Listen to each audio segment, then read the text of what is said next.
नमस्ते दोस्तों। प्रस्तुत है आज की एक सच्ची घटना, एक पिता की अंतिम इच्छा। ये सच्ची घटना लखनऊ शहर की है। एक पिता की अंतिम इच्छा। लखनऊ के एक उच्च वर्गीय बूढ़े पिता ने अपने पुत्रों के नाम एक चिट्ठी लिखकर खुद को गोली मार ली।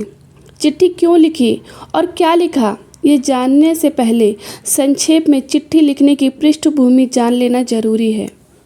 पिता सेना में कर्नल के पद से रिटायर्ड हुए। वे लखनऊ के एक पॉश कॉलोनी में अपनी पत्नी के साथ रहते थे। उनके 2 बेटे थे जो सुदूर अमेरिका में रहते थे। यहाँ यह बताने की ज़रूरत नहीं है कि माता पिता ने अपने लाडलों को पालने में कोई कसर रखी होगी। बच्चे सफलता की सीढ़ियाँ चढ़ते गए, पढ़ लिख कर इतने योग्य हो गए कि दुनिया की सबसे नामी गिरामी कॉरपोरेट कंपनी में उनको नौकरी मिल गई।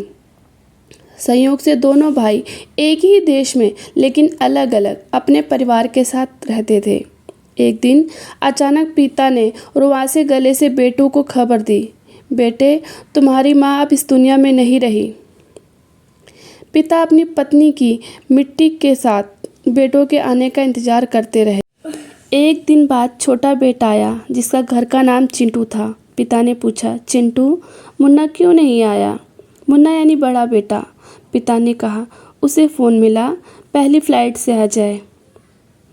छोटा बेटा पहले तो टाल मटोल करता रहा, बातों को गोल गोल करता रहा, कुछ खुलकर नहीं बोल रहा था।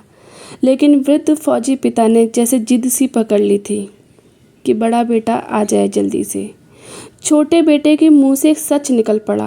उसने पिता से कहा कि मुन्ना भैया ने कहा है कि माँ की मौत में तुम चले जाओ, पिताजी मरेंगे तो मैं चला जाऊंगा। कर्नल साहब कमरे के अंदर गए, खुद को कई बार संभाला, फिर उन्होंने चंद पंक्तियों का एक पत्र लिखा जो इस प्रकार था। प्यारे बेटों, मैंने और तुम्हारी माँ ने बहुत सारे अरमानों के साथ तुम लोगों को पाला पोसा, दुनिया के सारे सुख दिए, देश दुनिया की बेहतरीन जगहों पर शिक्षा दी। जब तुम्हारी माँ अंतिम सांस ले रही थी तो मैं उसके पास था। वह मरते समय तुम दोनों का चेहरा एक बार देखना चाहती थी और तुम दोनों को बाहों में भरकर चूमना चाहती थी। तुम लोग उसके लिए वही मासूम से छोटे छोटे मुन्ना और चिंटू थे। उसकी मौत के बाद उसकी लाश के पास तुम लोगों का इंतज़ार करने के लिए मैं ही था। मेरा मन कर रहा था कि काश तुम लोग मुझे ढांढस बंधाने के लिए मेरे पास होते। मेरी मौत के बाद मेरी लाश के पास तुम लोगों का इंतज़ार करने के लिए कोई नहीं होगा। सबसे बड़ी बात यह है कि मैं नहीं चाहता हूँ कि मेरी लाश निपटाने के लिए तुम्हारे बड़े भाई को आना पड़े। इसलिए सबसे अच्छा यह है कि अपनी माँ के साथ मुझे भी निपटा कर ही जाओ।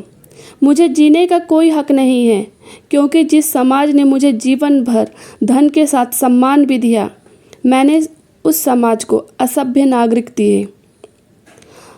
हाँ, अच्छा रहा कि हम अमेरिका जाकर नहीं बसे, नहीं तो सच्चाई दब जाती। मेरी अंतिम इच्छा है कि मेरे मेडल तथा फ़ोटो बटालियन को लौटाए जाएं तथा घर का पैसा नौकरों में बांटा जाए। जमा पूंजी आधी वृद्ध सेवा केंद्र में तथा आधी सैनिक कल्याण में दी जाए। तुम्हारा अभागा पिता। कमरे से ठाई की आवाज़ आती है बहुत ज़ोर से। कर्नल साहब ने खुद को गोली मार ली थी। इस दुखद घटना के जिम्मेदार सिर्फ और सिर्फ कर्नल जी के बेटे ही थे। ये कोई काल्पनिक कहानी नहीं है, ये लखनऊ की एक सच्ची घटना है। आपके क्या विचार हैं इस घटना के बारे में? कमेंट में लिखकर बताएं और प्लीज़ वीडियो को लाइक करें, शेयर करें, हमारे चैनल को सब्सक्राइब करें। इस घटना को सुनने के लिए आपका बहुत बहुत धन्यवाद। जय हिंद, जय भारत।